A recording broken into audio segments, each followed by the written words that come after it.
Hello children, today I am explaining the chapter Retirement or Death of a Partner again for your revision.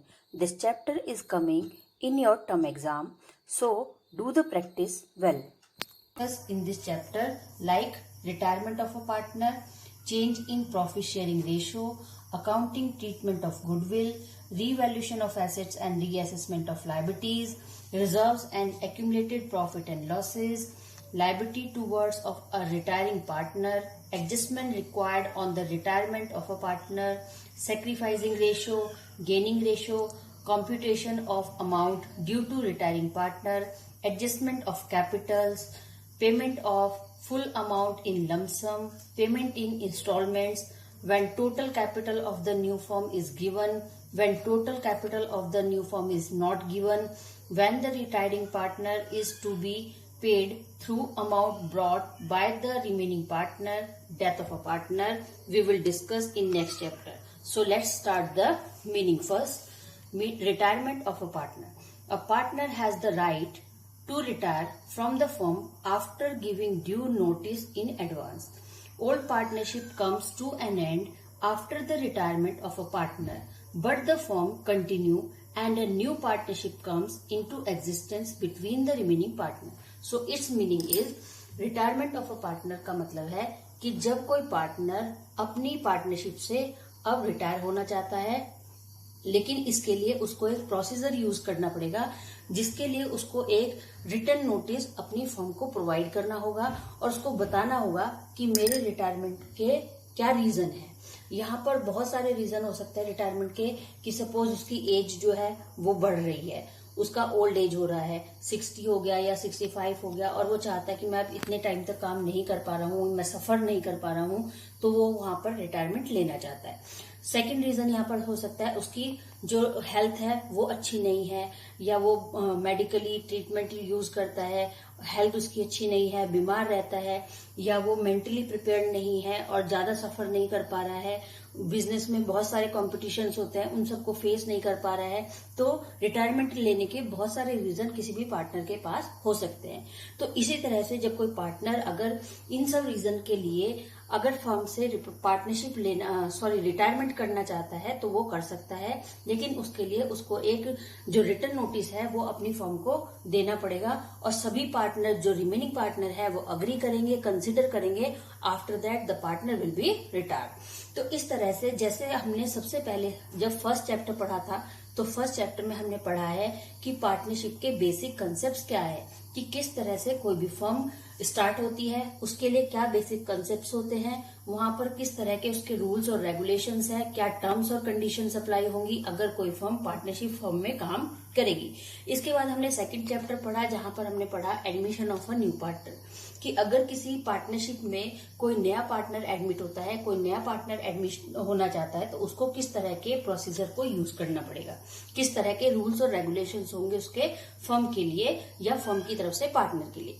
इसके बाद हमने जो third chapter था वो था हमारा रिकॉन्स्टिट्यूशन ऑफ अ पार्टनरशिप, कि जहां पर एक जो एग्रीमेंट है या जो एक हमारी पार्टनरशिप का जो टाइमिंग था वो कंप्लीट हो चुका है और एक नए एग्रीमेंट के साथ जो फर्म है वो रिकंटिन्यू कर रही है। इसके बाद है हमारा जो चैप्टर है रिटायरमेंट और डेथ ऑफ अ पार्टनर, कि जहां पर कोई फर्म में पार्टनर जो है वो रिटायर होना चाहता है तो रिटायर अगर उसको होना है तो वो अपना रीजन बताएगा और एक नोटिस जो फर्म को प्रोवाइड करेगा, आफ्टर दैट वो रिटायर्ड हो जाएगा। डेथ ऑफ अ पार्टनर की अगर किसी पार्टनर की सडन काम करते करते या फिर फर्म के दौरान उसकी डेथ हो जाती है तो उन कंडीशंस में जो रिटायरमेंट हो रहा है पार्टनर या जब डेथ हो रही है किसी पार्टनर की, उसको क्या फायदे होंगे या फिर क्या उसको नुकसान होंगे, इन सभी चीजों के बारे में हम यहाँ पर डिस्कस करेंगे। दूसरी तरफ कि जब कोई पार्टनर रिटायर होगा या डेथ हो जाएगी, सपोज किसी की अगर अचानक से सडन ऐसा हो जाएगा, मिस हैपनिंग अगर होती है, तो फर्म को किस तरह की लायबिलिटीज या किस तरह के क्लेम है जो उसको सेटल करने पड़ेंगे उस पार्टनर्स के फेवर में। So today I will discuss about these concepts. So retirement of a partner. A partner has the right to retire from the firm. Partner के पास हमेशा ये राइट है कि जब भी वो चाहे फर्म से रिटायर हो सकता है after giving due notice in advance. लेकिन ऐसा करने के लिए उसको एक रिटर्न नोटिस जो है वो फर्म को पहले ही एडवांस में प्रोवाइड कराना पड़ेगा या फिर उसको बताना पड़ेगा। Old partnership comes to an end. अगर सपोज किसी फर्म में या किसी पार्टनरशिप एक्ट में 4 पार्टनर मिलकर के काम कर रहे थे, ए, बी, सी और डी। वहां पर ए रिटायरमेंट लेना चाहता है। अब वहां पर जो रिमेनिंग पार्टनर बचे बी, सी और डी, तो अब उनके लिए एक नया एक्ट, एक नया एग्रीमेंट वहां पर प्रिपेयर करना पड़ेगा और जिसको हम reconstitution of a partnership firm भी कह सकते हैं। तो यहाँ पर old partnership comes to end, क्योंकि जो पहली पार्टनरशिप थी वो 4 पार्टनर के लिए थी। अब यहाँ पर एक पार्टनर रिटायर हो चुका है, तो यहाँ पर जो एक नया एग्रीमेंट बनेगा उसके अंदर 3 पार्टनर मिलकर के काम करेंगे, बी, सी और डी। तो इस तरह से एक जो पार्टनरशिप एग्रीमेंट था वो खत्म हो चुका है, वो कंप्लीट हो चुका है और एक नए एग्रीमेंट को यहाँ पर अपियर करना पड़ेगा। But the firm continue and a new partnership comes to in existence between the remaining partner. अब वहां पर फर्म ऐसा भी कर सकती है कि उसी पार्टनरशिप को कंटिन्यू कर सकती है कुछ नई टर्म्स और कंडीशंस के साथ, रेशो को चेंज करने के साथ साथ, या फिर वहां पर एक नए एग्रीमेंट को भी वो अप्लाई कर सकती है। A retiring partner is entitled to get the following. जब यहाँ पर कोई पार्टनर रिटायर होगा तो उसको कौन सी चीजों में जो है शेयर मिलेगा? Share in goodwill. सबसे पहले, क्योंकि सपोज अगर कोई पार्टनर रिटायर हो रहा है और आपके साथ वो 4 साल से कंटिन्यू काम कर रहा था, 4 साल से वो आपकी फर्म में आपके साथ पार्टनर था, तो अब उसकी या डेथ हो रही है या उसके रिटायरमेंट का टाइम है, तो जो भी इन 4 सालों में आपने जो गुडविल गेन की है, जो भी गुडविल अचीव की है फर्म ने, उसमें उसका शेयर बनेगा और वो उसको फर्म प्रोवाइड करेगी। तो इसी तरह से share in goodwill, share in reserve, जितने भी reserve, general reserve, fluctuation reserve, जो मैंने आप लोगों को अभी तक जनरल एंट्रीज में भी कराए हैं, तो सेम उन्हीं मैनर्स में यहाँ पर गुडविल फर्म उसको देगी। रिजर्व जो भी आज तक जमा हुए हैं उसकी तरफ से उनमें भी उसको डिस्ट्रीब्यूट किया जाएगा, उसके शेयर बनेंगे। Share in revaluation of asset and liabilities, कि उसकी डेथ के टाइम तक या उसकी जो रिटायरमेंट है उसके टाइम तक जो एसेट्स की रिवैल्यूएशन हो रही है, वहां पर जो प्रॉफिट है या लॉस है वो भी उसको शेयर किया जाएगा। शेयर इन एक्यूमुलेटेड प्रॉफिट और लॉस, और कोई ऐसा प्रॉफिट लॉस जो है एक्यूमुलेट अभी तक किया है लेकिन वो शेयर नहीं किया गया था, तो उसको भी अब फर्म उसको शेयर करना पड़ेगा। तो इसका मतलब है कि ये सभी चीजें अब जब कोई पार्टनर रिटायर होगा तो ये सारी चीजों में उसका जो शेयर है वो उसको फर्म प्रोवाइड करेगी। Next, accounting problems. अब हमें कौन सी अकाउंटिंग प्रॉब्लम्स है जो फेस होगी इस चैप्टर में?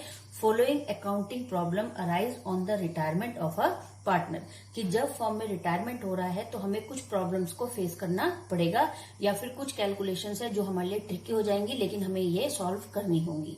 First, calculation of new profit sharing ratio, एनपीएसआर। एनपीएसआर हमने लगभग सभी चैप्टर में पढ़ा है। एडमिशन के टाइम पर भी हमने एनपीएसआर को कैलकुलेट किया है। इसके बाद रिकॉन्स्टिट्यूशन के चैप्टर में भी हमने एनपीएसआर को किया है, सैक्रिफाइसिंग रेशो निकाले हैं और गेनिंग रेशो भी कैलकुलेट किए हैं। तो इसी तरह से calculation of new profit sharing ratio and gaining ratio of the continuing partner. इसका मतलब है कि सपोज एक फर्म में ए, बी, सी, डी 4 पार्टनर थे।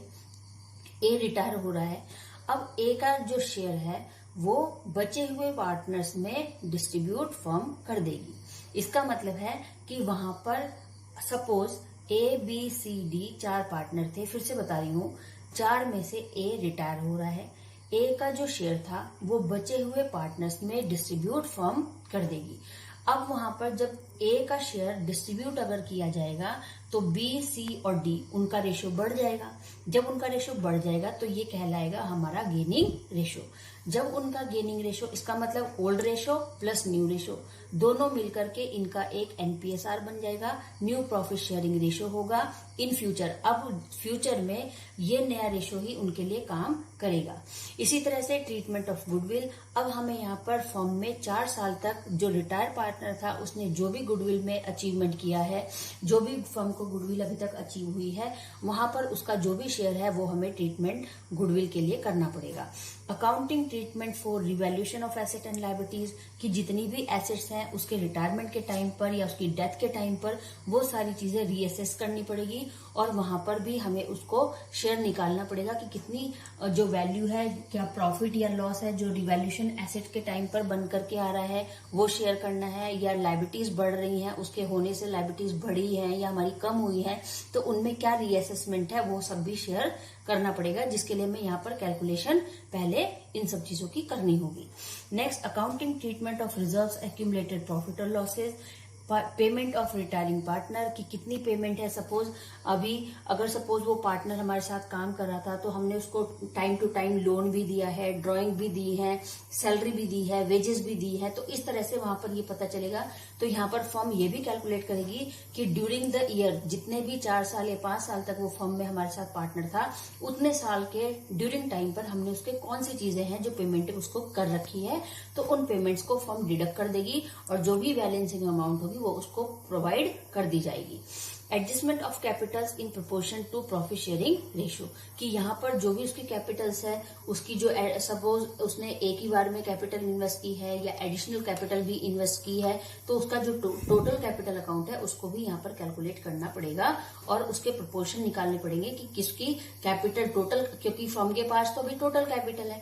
अब यहाँ पर उसको बांटने के लिए अब उसके रेशियो को यूज करना पड़ेगा और फर्म को कैलकुलेट करनी पड़ेगी कि फर्म में जब ये पार्टनर का एडमिशन हुआ था तो उस टाइम पर उसकी तरफ से कंट्रीब्यूशन कैपिटल का हमारी फर्म में क्या था। तो इस तरह से जब कोई पार्टनर रिटायर होगा तो ये हमें बहुत सारी जो अकाउंटिंग ट्रीटमेंट्स है ये सॉल्व करनी होंगी और इन्हीं अकाउंटिंग ट्रीटमेंट के साथ साथ हमें उसको उसका जो शेयर है वो प्रोवाइड करना पड़ेगा, जैसे कि गुडविल हो गया, रिजर्व्स, एक्यूमुलेटेड प्रॉफिट और लॉस, रीवैल्यूएशन ऑफ एसेट और liabilities. So first of all, I have to calculation of new profit sharing ratio. So calculation of NPSR. सबसे पहले हम सॉल्व करेंगे अपने NPSR के क्वेश्चंस को। यहाँ पर क्वेश्चंस को बहुत ध्यान से देखिएगा बच्चे। If the new profit sharing ratio of the remaining partner are not given in the question. अब यहाँ पर बताया जा रहा है कि अगर क्वेश्चन में फर्म नहीं बता रही है कि जो पार्टनर रिटायर हुआ और या जो रिमेनिंग पार्टनर है उनका नया रेशियो क्या बनता है या क्या बनेगा in future, it will be assume that the remaining partner continue to share profit and losses in the old ratio. तो इसका मतलब है कि जो रिटायर पार्टनर है उसका रेशियो किसी के पास डिस्ट्रीब्यूट नहीं होगा और सभी पार्टनर जो रिमेनिंग पार्टनर है, जो पार्टनर अभी करंट में काम करने वाले हैं, उनके लिए सिर्फ वही रेशियो रहेगा जो उनका ओल्ड रेशियो था। तो इसका मतलब है कि अगर कोई भी क्वेश्चन में इस तरह की इंफॉर्मेशन नहीं है और कोई पार्टनर फर्म में रिटायर हो रहा है तो उसके रेशियो को रिमेनिंग पार्टनर्स में डिस्ट्रीब्यूट नहीं किया जाएगा, बल्कि वो सभी पार्टनर अपने अपने पुराने रेशियो के अकॉर्डिंग ही प्रॉफिट या लॉसेस को डिस्ट्रीब्यूट करते रहेंगे। So first example is, suppose X, Y and Z are partners sharing profit and losses in the ratio of 3:1. Calculate the new ratio when first case X retire, second case Y retire, Z retire. तो यहाँ पर suppose यहाँ पर 3 partner हैं X, Y और Z, तीनों का ratio है 3:1, टोटल रेशियो हो गया हमारा 6। यहाँ पर बताया जा रहा है कि अगर X, Y, Z में से X रिटायर होता है तो अब यहाँ पर जो रिमेनिंग पार्टनर है तो उसका रेशियो क्या हो जाएगा। अगर 3 पार्टनर में Y रिटायर होता है तो यहाँ पर X और Z का रेशियो कितना बचेगा। अगर Z रिटायरमेंट लेता है तो वहां पर X और Y का न्यू रेशियो क्या होगा। सपोज देखो बच्चों थोड़ा ध्यान से, सपोज यहाँ पर हमारे पास पार्टनर्स हैं, 3 पार्टनर्स हैं X, Y और Z। यहाँ पर X का रेशियो गिवन है 3:1, टोटल रेशियो हो गया हमारे पास 6। अब यहाँ पर फर्स्ट कह रहा है कि सपोज अब हमें कैलकुलेट करना है न्यू रेशियो। इसका मतलब ये सबका क्या है, old ratio. X, Y, Z firm में 3 पार्टनर हैं, तीनों का ओल्ड रेशियो 3:1 है और हमें कैलकुलेट करना है NPSR। ये हमें यहाँ पर कैलकुलेट करना है। तब यहाँ पर केस अप्लाइड हो रहा है कि सपोज X रिटायर, फर्म कह रही है कि X क्या हो रहा है, X रिटायर हो रहा है। अब यहाँ पर फर्म ने ये नहीं बताया कि अगर X रिटायर होता है तो X का शेयर किसको जाएगा। इसका मतलब कि अगर फर्म में X रिटायरमेंट हो रहा है, रिटायरमेंट ले रहा है, तो उसका रेशियो किसी दूसरे पार्टनर को शेयर किया जाएगा या फिर नहीं। ऐसी कोई इंफॉर्मेशन हमारे पास क्वेश्चन में नहीं है। जब ऐसी कोई इंफॉर्मेशन क्वेश्चन में प्रोवाइड नहीं होगी, जैसा कि मैंने अभी थ्योरी में भी बताया था, तो उस रेशियो को हम किसी के पास भी डिस्ट्रीब्यूट नहीं करेंगे और वो शेयर उसका रिमेन हो जाएगा और वो कंटिन्यू फॉर्म ऐसे ही काम करती रहेगी, लेकिन जो रिटायर्ड पार्टनर है उसका रेशो किसी को बांटा नहीं जाएगा। तो यहाँ पर 3 पार्टनर थे, ओल्ड रेशो 3:1 है, न्यू रेशो हमें कैलकुलेट करना है, और फर्म कह रही कि सपोज फर्स्ट केस में एक्स रिटायर होता है, तो यहाँ पर बचे हुए पार्टनर, अब यहाँ पर रिमेनिंग पार्टनर कौन है, वाई और जेड। तो यहाँ पर हम लिखेंगे NPSR of Y and Z, Y is 2 और जेड इज 1। तो इस तरह से जो एनपीएसआर है वो वाई और जेड का कितना हो जाएगा, 2 और 1, क्योंकि एक्स तो रिटायर हो चुका है, लेकिन एक्स का जो शेयर था वो वाई और जेड को बांटा नहीं गया है। तो इस तरह से when X retire the new ratio between Y and Z is 2:1। When Y retire, अगर वाई रिटायर होता है तो नया रेशो एक्स और जेड का हो जाएगा 3 और 1। जो उनका रेशो है सेम वही रेशो रहेगा, कोई चेंजेस उनके रेशो में नहीं आ रहे हैं। सिर्फ जो रिटायर हो रहा है पार्टनर उसका जो रेशो है वो अज्यूम हो रहा है, वो वहां पे विजिबल हो रहा है। When Z retire the new ratio between X and Y is 3:2। Suppose मैंने यहाँ पर एक वर्किंग नोट भी बनाया है कि फर्स्ट केस में कह रहा है कि पार्टनर 3 पार्टनर है X Y Z, X retire होता है तो वाई का रेशो और जेड का रेशो यहाँ रिमेन हो जाएगा 2:1। तो न्यू रेशो बन जाएगा वाई और जेड का 2:1।